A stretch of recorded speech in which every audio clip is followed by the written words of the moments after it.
Is this going to be the sort of the new order of things between countries to do things like in the ZTE case? I think we've been in a trade war since 2009. When you look at exports plus imports as a percentage of GDP, it peaked in around 2008. It has steadily declined. Now, we had a bit of a recovery in 2017, but the numbers January and February this year has shown that we've fallen back into that declining range. So I think we've been in a trade war because GDP growth just isn't as strong as it used to be, before the crisis, and the human species is such. When the going gets tough, people are less cooperative and less likely to be nice.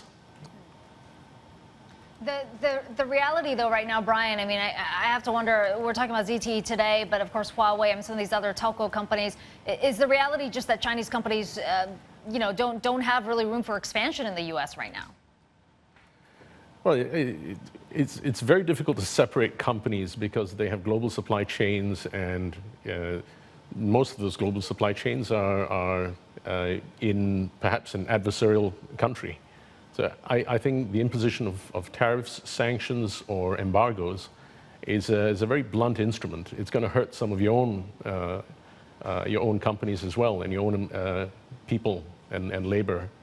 I think it was pretty clever to fight a trade war using FX as a sort of first salvo, as was done in the early stages after the crisis. And then later on to reshore manufacturing capacity. I think that was very clever because it's targeted. Tariffs and embargoes, however, hurt the entire supply chain no matter where they are, and sometimes back in the U.S. Right. Are we on the verge of are we on the verge of a new front, Brian? Because the president, as we've been talking about, has been tweeting about the manipulation of currencies and all that. It wasn't that long ago you and I were talking about whether the yuan was going to break the 7 barrier, for heaven's sakes. Can you imagine them going from where they are to 7 right now? Now that would be news, wouldn't it? Yeah, it's a strange accusation given how weak the US dollar is. But I think Donald Trump is very clever at identifying an existing trend or theme and capitalizing it from a political point of view. I mean, look at this trade war, right? It's been going on since 2009, and it's been a Cold War. It's been fought on the quiet. It's been fought in stealth, in FX, in the reshoring of manufacturing capacity.